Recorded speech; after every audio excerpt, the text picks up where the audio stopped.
The time has come for my people to go.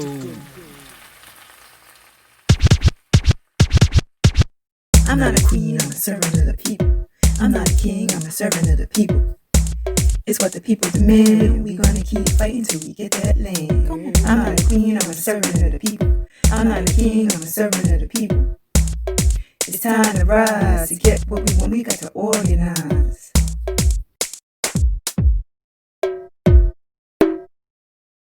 Welcome, everyone. My name is Jeffrey Biabaku, and this is the Pantsula Podcast, brought to you by the All African People's Revolutionary Party. Every episode, we like to honor one of our ancestors, and on this particular episode, being that Martin Luther King's birthday just passed this weekend, we like to do this episode in his honor.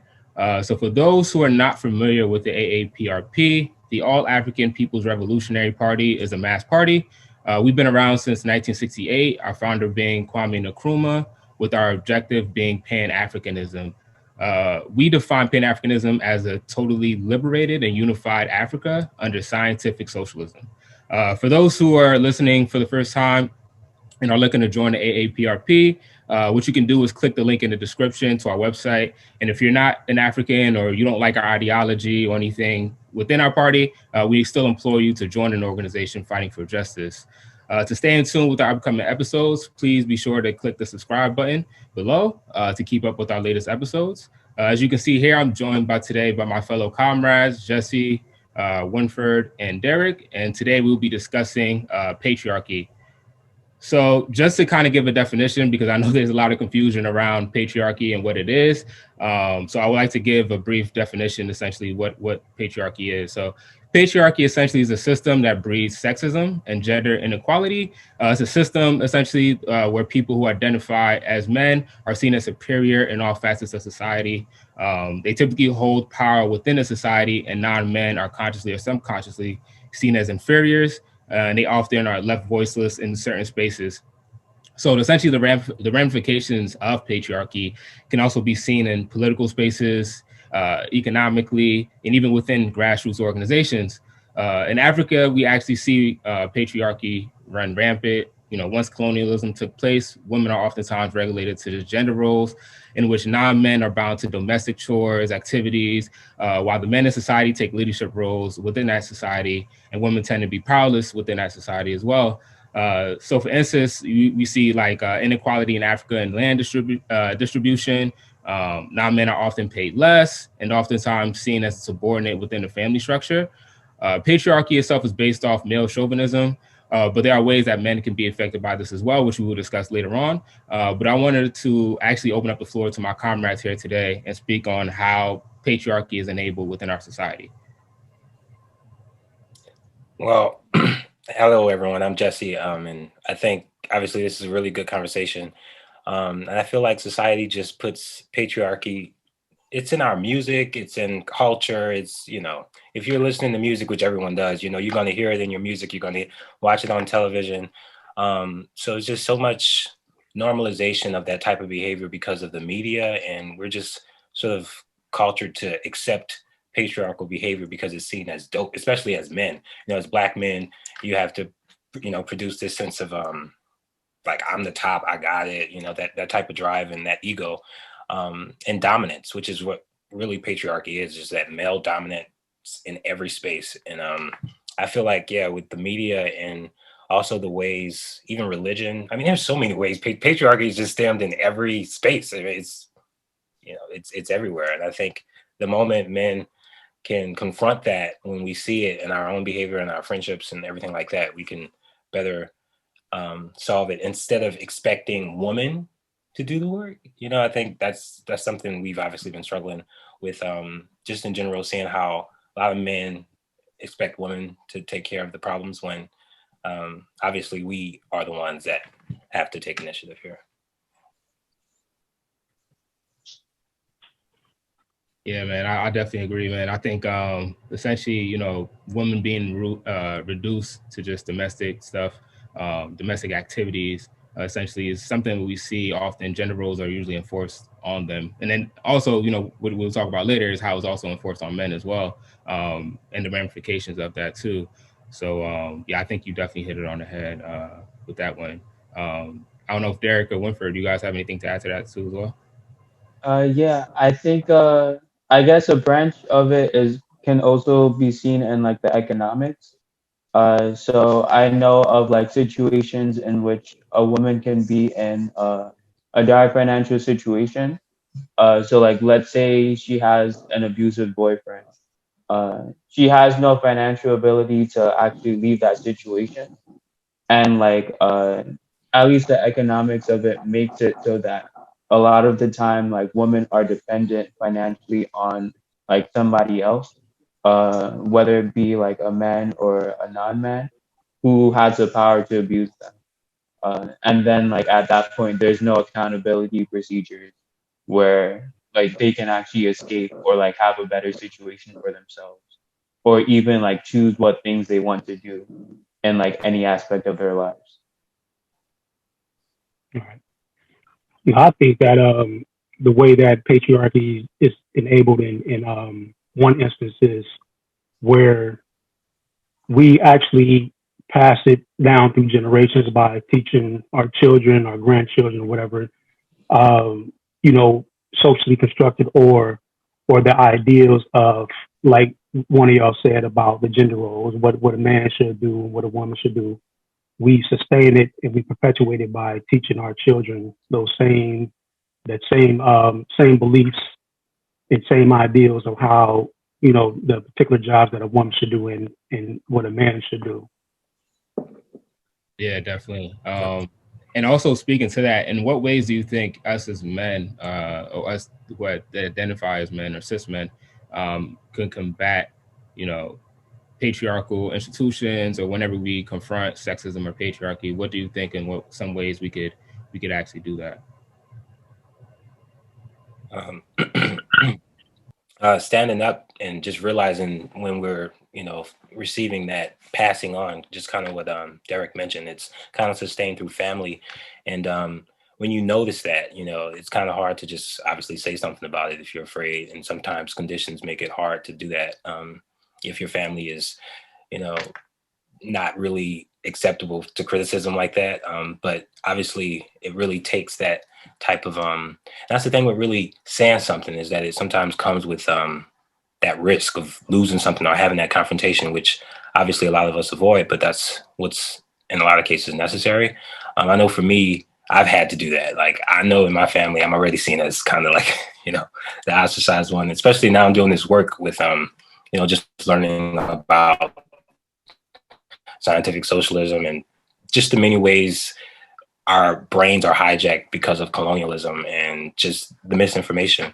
But when you're doing the reading and you can't help but just, say, hey, this doesn't sound right. I got to change how I'm listening to this stuff, or engage with the world around me, because it changes you. This work is something that makes you really think about how these lines intersect so closely, and saying something about it. And obviously, once again, ideological struggle or just bringing that to the table ain't always easy, but there's a way to do it. And I think that's what I would say, one could do. That's a good starting ground. Like another thing you could do, at least among your friends and like people that you're close to, this is kind of an extension of what Jesse had just said.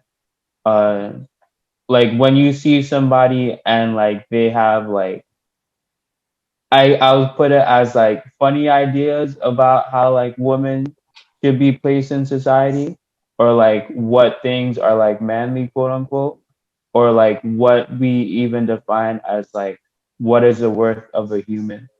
I guess trying to have those conversations, trying to like be like, hey, like this is kind of like messed up, or like more specifically, just like try to target the specific things that they say, and try to show like this is how this idea has like been seen and applied throughout history, and like these ideas aren't really true, and then they just end up like hurting people. You get what I mean? Yeah, definitely, Yeah. 100%.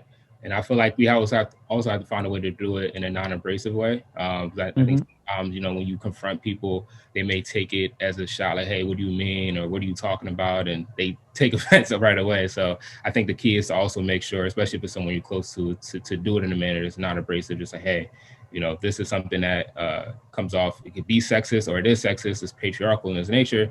And this is how you should probably go about it.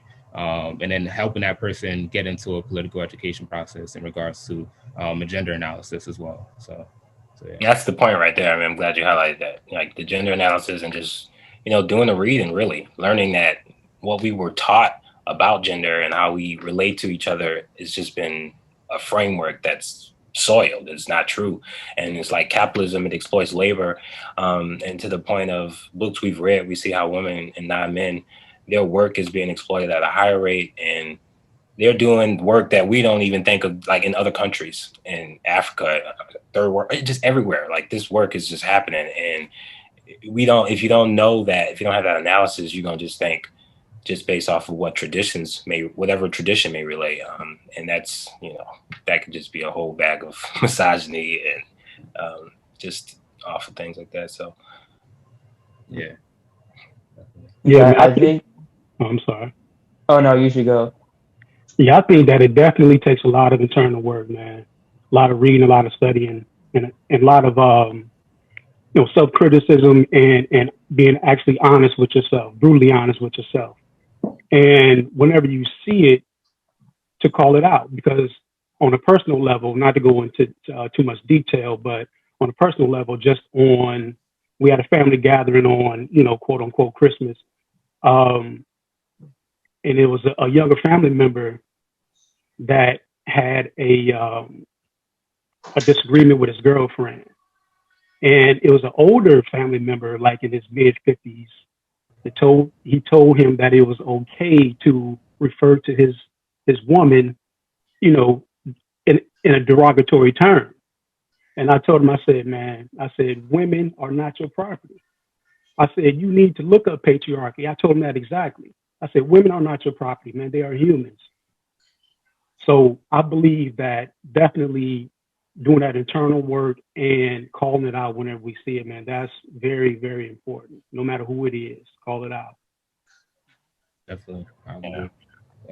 And then on top of that, just like, I think something big that I've been working on is like looking at history and looking at the history of how like gender has changed like in different parts of the world. So like I remember reading about I guess like Yoruba culture and how in the past they had both male and female chiefs, so people who like led the society, and like it was in response to colonialism, that like the English officers wouldn't really regard the female chiefs, and so eventually that led to only the men being the ones who are chiefs, because it's either like we only have male chiefs or you starve. So like just understanding how and like when these things were created, because like a lot of the ideas with gender were just like made up, and like seeing that process about how things were made up helps make like it makes things, how do you say it, like it's easier to understand like how people come to those ideas. And then like being able to see the history of how things have changed and like understanding like they made it up on like this date in like 1762. Right. It becomes less this is just how the world works. Right. Like, I mean, we could just call out some of the things. Like I know, like for instance, pink used to be a masculine color, and then it changed to where blue was seen as feminine.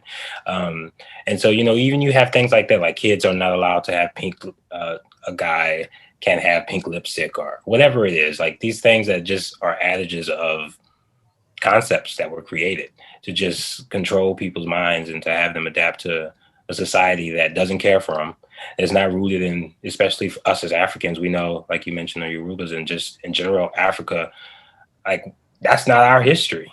Like there's just a spectrum that's not just, binary of male, female. And so like just understanding that the world is not how we're just traditionally taught the world to be, especially as it concerns the role in which women and men or non-men produce in a society. Like it doesn't have to be as, especially ain't gonna be what the TV say. It's not gonna be what CNN say. It's not gonna be what the petty bourgeois. Their interest is not. It's to mislead. And I mean, going back to my point about propaganda, like if you're hearing that all the time, and then I can't remember who actually mentioned it, but you spoke of dehumanization, and that's the part that's really important to focus on because, you know, as Africans and colonized people, we're dehumanized in the media, and that dehumanization sort of like allocates that need to just cast off people as property and to call them words that are derogatory and to just, oh yeah, that don't mean nothing to me. Like it's just a word, not understanding that history. I mean, that's what would make one say that. But if you understand, like, yo, these terms were created to allow that type of behavior, you do best to not say it and to avoid and, you know, calling it out and doing the inner work. Like another example I can give is like the Mali Empire. So like they created something called the Mandan Charter. I'm mispronouncing it, so sorry for all my Mali people. And like one of the core tenets, it was basically a constitution of the land. And like one of the core tenets of it was that like women should be allowed uh in any space inside of the community, whether it's like leadership or like whatever. And it was created like 1236. That's before any of the like English bills of rights or like the 1950s. Like there's a lot of stuff that was like there, and like seeing that, like just recognizing how cultures can change, uh, and that like things aren't necessarily as they always are, uh, and trying to apply that to like gender analyses. And I think we see that construct on multiple levels, you know, with race. You know, that was even the implication of race was to find people to subjugate, to make make them slaves, right? To enslave them. Essentially, the same thing we see with gender is that you want to make a subordinate class to exploit. You know what I mean, and we see that within the system of capitalism that we're under. Is always looking to find a group of people to exploit. You know, for labor or resources in that sense. So, you know, the system of exploitation, you know, holds no bearings or guards in regards to your gender, race, whatever the case is, always going to find a reason. Right. All right. So I guess one thing I guess we could also talk about, 'cause I think, you know, you kind of talked about it a little bit, Derek, earlier about, you know, identifying someone within, I don't know if it was in your family or family friend who had, you know, was instigating in regards to alluding to calling his woman that he was dealing with at the time, you know, derogatory term. And I think on the other hand, we can also see situations where women can also, you know, advocate or be, you know, what's the word I'm looking for? Someone, yeah, I guess someone who can advocate for patriarchy due to colonialism. You know, it's not just relegated to men. So maybe we could kind of uncover, you know, what ways can women also perpetuate patriarchy as well. Me, I know I've seen a lot, you know, throughout life and especially like online, man, you know, where a lot of women express that they want a man to lead and a woman, you know, she's fine with taking care of the family, taking care of home, you know, fixing them dinner and stuff like that, as long as he's able to provide.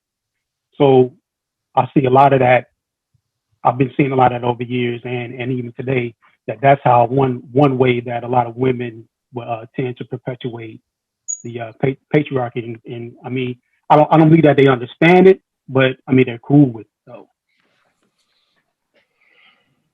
True, and I mean, you know, some I even see myself. Some women, you know, want to have those gender roles, right? They want to uphold that. They think it's normal, and you know, that's that's the way it should be. But you know, a lot of times we don't understand that these things were enforced on us, kind of like what I alluded to earlier, due to colonialism and imperialism. You know, this isn't indigenous to a lot of African societies. And if you read, like kind of what Renfrew was talking about earlier, and you read a lot of the history of African societies, a lot of them tended to be matriarchal. men and women were equal, looked at equally. It wasn't a situation when, one was subordinate, one was dominant over the other. So I definitely see where you're coming from with that, Derek. I mean, it's amazing when you think of just the ways, back to your point, like how it's just something you see and you don't think of it until, like, I just can think of the many levels and the many ways women participate in patriarchy as well, due to just hearing it from their family. You just regurgitation of information, usually not really analyzing where it's coming from, but just spilling it out because that's what you assume to be the case. But it's not until you really look at that history. And the history is like the numbers. You can't lie. You can't.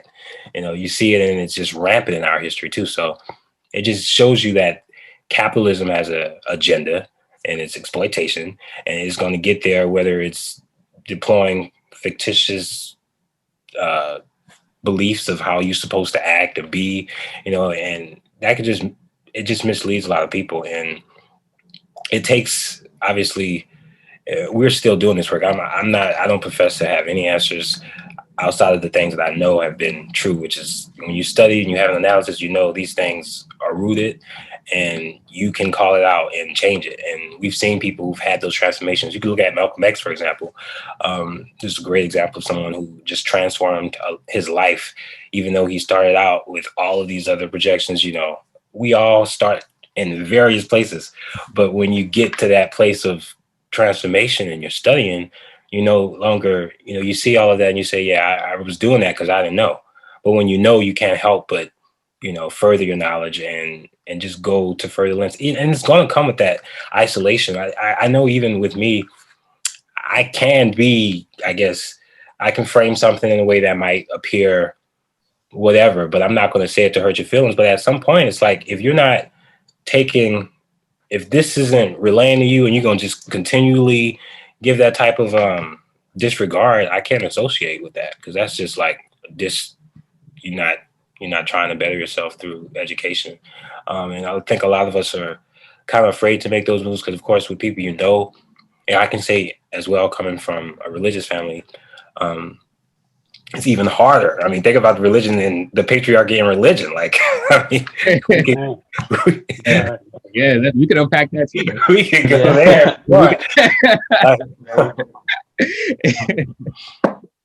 Yeah, man. I mean, yeah. We see that a lot in religion. And I also feel like, I guess patriarchy can be used as a tool to, one, uphold like systems of exploitation, kind of by defining what it means to be a man. So like, for example, like if somebody were to say like, you're not a man unless you buy a diamond ring, how much is a diamond ring? How are you going to get that money? Are you going to get that money by like having like cooperatives or like making sure that you don't exploit your workers? Or are you going to get that money the quickest and easiest way you can? Yeah, exactly. And even when you see the socio-economic structure in regards to African men and women too, as well, for people who identify such, we're at the bottom in regards to our economic status. So that even puts more pressure on African men, essentially, because within those confines of a gender role, men, or some people who identify as men, are supposed to be the breadwinners, the ones supposed to provide. And then even now in the get the bag culture, right, where it's like everyone has to find a way to get the bag, and everyone is putting on a facade on social media, right? It could cause one to get into depression, have, maybe even extreme like suicidal thoughts and things of that nature, because they can't live up to the means that the capitalist system tells us is what we need, is material gains and needs, that what we should be doing as men. Oh, you can't pay for dinner or $200 dates. Right.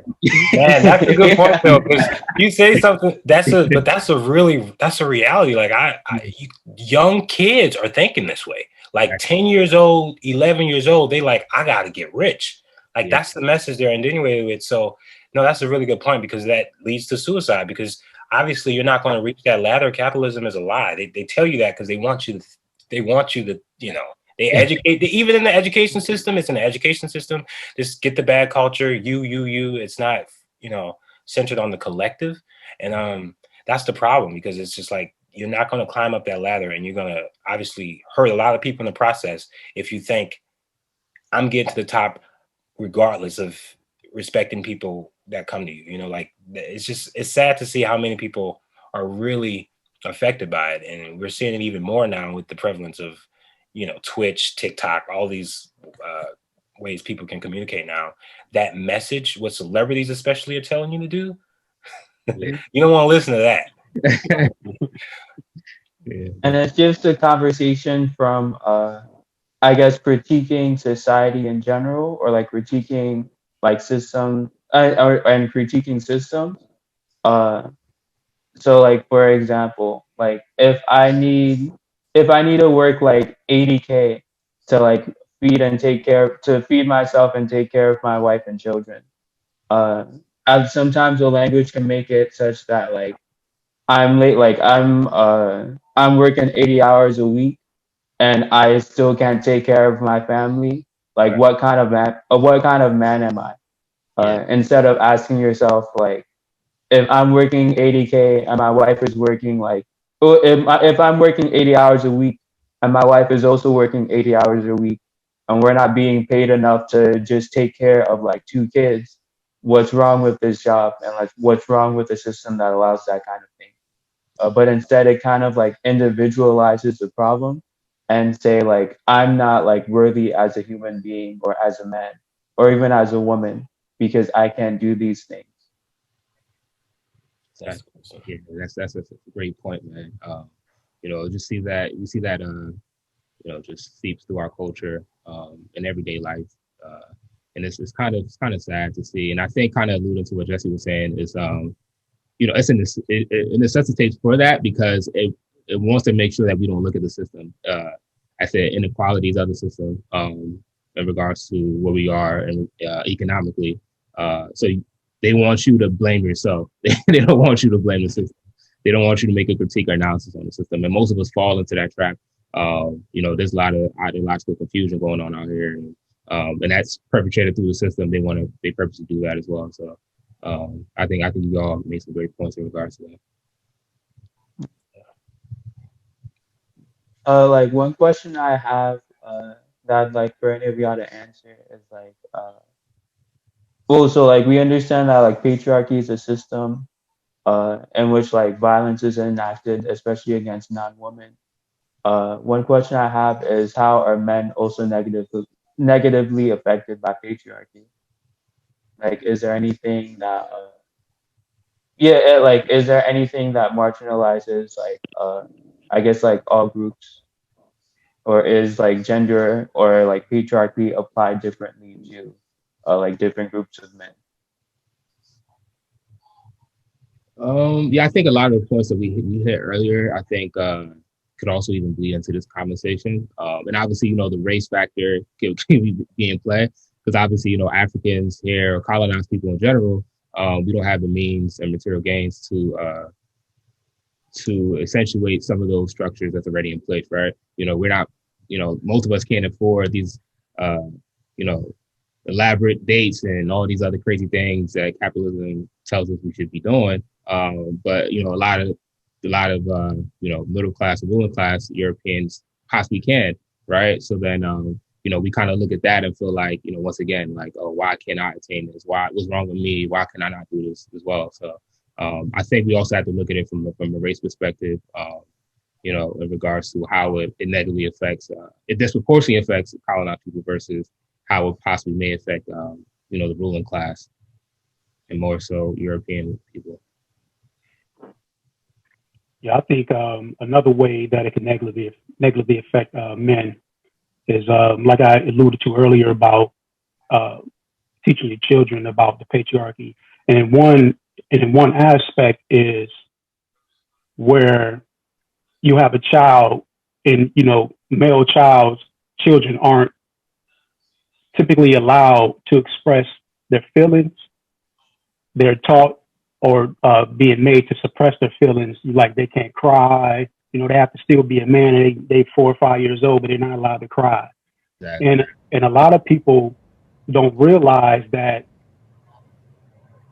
by raising a child like that, to suppress their feelings, once they get older, they're going to have to express that in some type of way.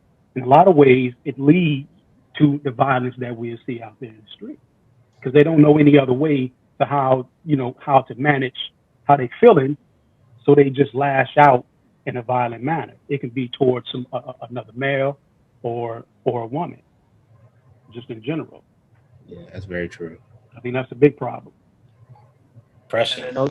Yeah, I was actually going to say that, but that's I mean, that falls into what we're all saying. Like, yeah, the suppression, telling somebody they can't express themselves because you already have before they're even able to have hormones, you've already assigned them the function of being emotionless, which creates the monster. And yeah, that it never comes out easily, and there's a lot of work that has to be done. When you realize that, if obviously there are a lot of people who are affected by that, and it's work that you got to get through, because if you're not able to express yourself in every sense of the way, whether that's crying, and then even obviously as African men, there's been a lot of stress. We got a lot of horrible people talking for, like, I don't want to necessarily name drop who I'm thinking of, but there's a lot of assigned roles of just these thoughts we have about men that are, like we say, there's a conversation going on saying that the feminization of a Black man, for instance, or just like how African men are seen to portray more violence, and this is, again, going back to the dehumanization, that all those things are connected. And if you're not given that route to really face your emotions honestly, yeah, like you said, Derek, we're going to see the conditions we see right now. They're just exacerbated.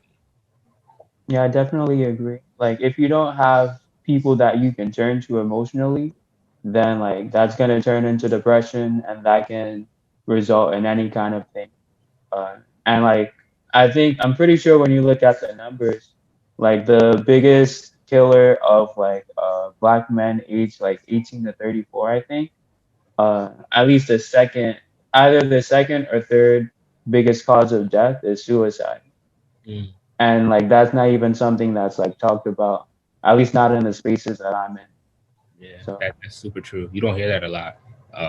Because I think people once again individualize their experiences and struggles and say, well, I haven't experienced nobody who killed themselves, so it must not be happening. So essentially, I think we have to take a step back, understand, and I think all the points we made kind of drives to the point of how the system causes that pressure for someone to want to, may want to kill themselves, because, if you don't have the luxuries within the system, people feel worthless. They feel like everything is accounted for in regards to how much material gains they have, or how many things they gain materially. Once they don't have those things, they could just feel like, what's the point of me living? I don't have a big mansion and a big yacht, so why am I doing this? Yeah. Which is crazy, but if you think about it. No, it's true. But like, the math doesn't align. People, nobody will ever admit that, oh yeah, because I didn't get that. But I think the underlying theme in a lot of people's lives is that they haven't achieved the goals that the capitalist system, the unachievable goals a lot of times that they set out. Yeah. And like another thing on top of that is like at least, so like I'm thinking more so about children. So like sometimes you can face a lot of trauma if your parents are like always away working. So like if your parents are forced to work basically like 12, 16 hours a day, like what time do you have to be around like your parents, or as a child or as a parent, what time do you have to be around your kids?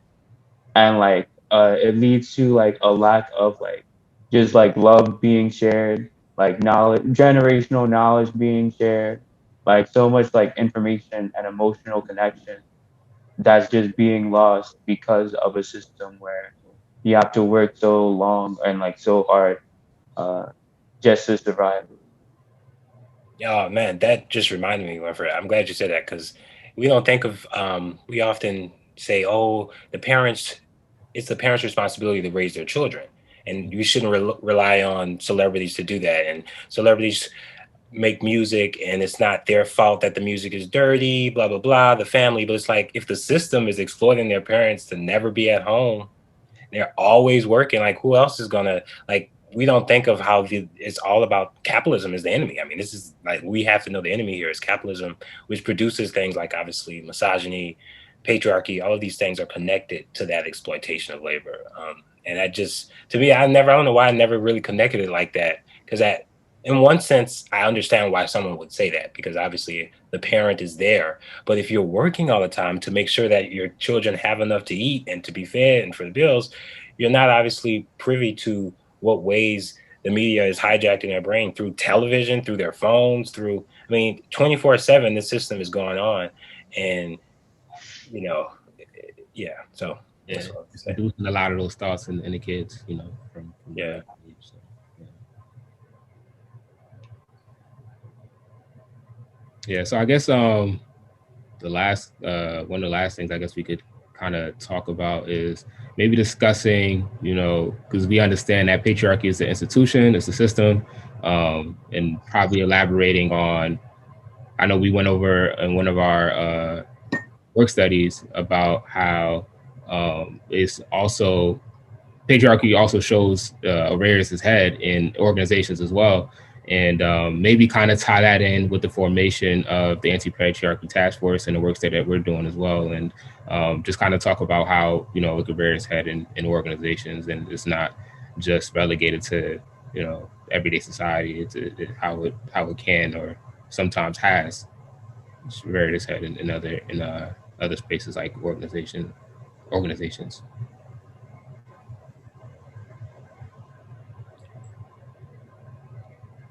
Well, I would say, like, because patriarchy is just about male dominance, like, because whether it's an organization, whether it's a church, whether it's, you know, whatever facility where where men are occupying space, you're going to find patriarchy. And because of that alone, it's the reason why we have to do our best to combat it as men, and not just, you know, galvanize it to the women and non-men to take care of it, because it comes out in ways like neo-colonialism, neo-patriarchy. You know, it's invisible. It's not necessarily at the forefront, and obviously organizations can find themselves in that same type of debacle, because it's that whole thing of power and you know, just like wanting all of the power and not understanding that some positions men just need to just not say anything, especially if a woman is speaking. You know, instead of coming with your own assumptions and saying what the law is, being more willing to listen.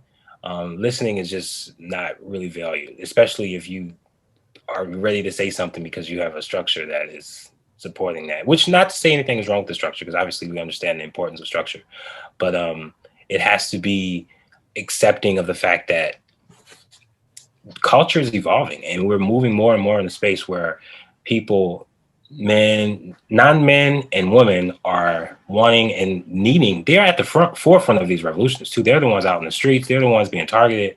So it's about time that we take this into account and not treat it as such to be relegated again to women, because I think that's just such an easy justification to be like, well, I don't know I can't say nothing about it. I'm not a woman, so what can I say? But it's like, if you really interrogate yourself and you ask these questions, and obviously this is work. Like, just myself, I can obviously speak just as my own, and living my own life and seeing as just ways music is the way in which I've seen how I've just like, wow, music. I mean, the ways it can get you, you listen to the lyrics, you're like, oh, I can't listen to that. Or I don't want to listen to that because this song or this, you know, is no need to justify the obvious manifestations of patriarchy. Like, when it comes to like the derogatory terms and just the characterizations that are intentionally,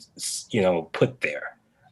So for me, it's just been guarding my process of how I receive information. I don't watch TV, but I mean, I have a phone, and if you're on Instagram and Twitter, you're seeing a lot of nonsense that you probably wouldn't even see on TV. So, A lot of those patriarchy. Yeah. I dose. Yeah, I think with respect to organizations, like I think patriarchy can be it can be a way to move the organization away from being of the people.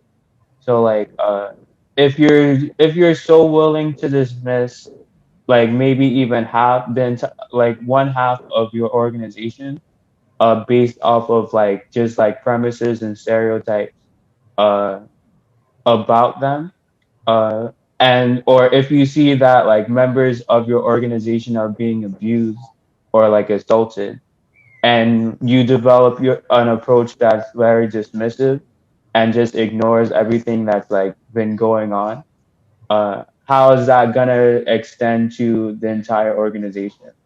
Like, if there aren't any women in the organization, or even if there are women in the organization and they don't have the ability to actually express themselves and be themselves in a comfortable way, what's going to be the outcome of that organization?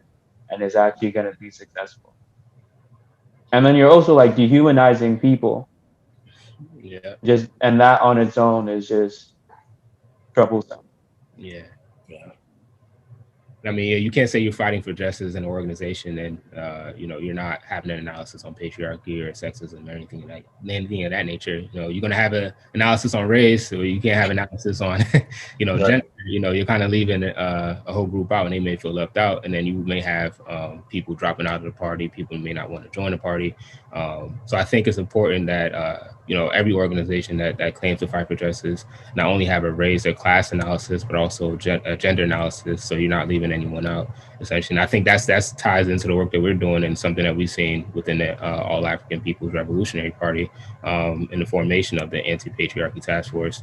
And me being a part of the work study, and all of us kind of essentially being a part of the work study, but for me personally, I'll speak for myself, since being in it for a few months now, it's definitely changed my life and my outlook and further my analysis on it, essentially. And it just shows how important that work is, because I could have been in this party and maybe veered off a path and been super patriarchal and not known, and because I didn't engage in no political education. Not saying I would have, but who knows? I would have had a great land analysis, race analysis, but no understanding of what women actually go through. I don't, I have a girlfriend and everything, but I'm not around women 24/7 to know what's going on, on a day to day. I'm not, encountering these things. So, I think it's important and imperative for men to get in this work, and I'm glad that we're doing it within our party as well. Yeah, absolutely. Yeah, I can refer to, I think it was the one piece that we read. I'm not sure if it's New Patriarchy or I can't remember the name of the other piece, but the sister in there said that due to the patriarchy within the organization, the issues with it, that it kind of like stifles the progress of the organization. Now, I'm new to the org. It's my first time ever being in an organization, but I can kind of like understand where she's coming from, and I can see that happening, where if there's this constant issues going back and forth, not only with patriarchy, and the women aren't being heard like they should, I can see how that affects the direction and the progress that the organization can make and could be going in. Yeah, definitely. Yeah. So if you exclude a certain group of your of your organization, or you claim to be a mass party, you can't be a mass party if it's just men in there, or a limited amount of women in there. So, yeah. All right. So I guess that pretty much concludes this week's episode. We definitely want you guys to stick around to be in tune for our next extension for the next episode in regards to patriarchy. But until then, forward ever.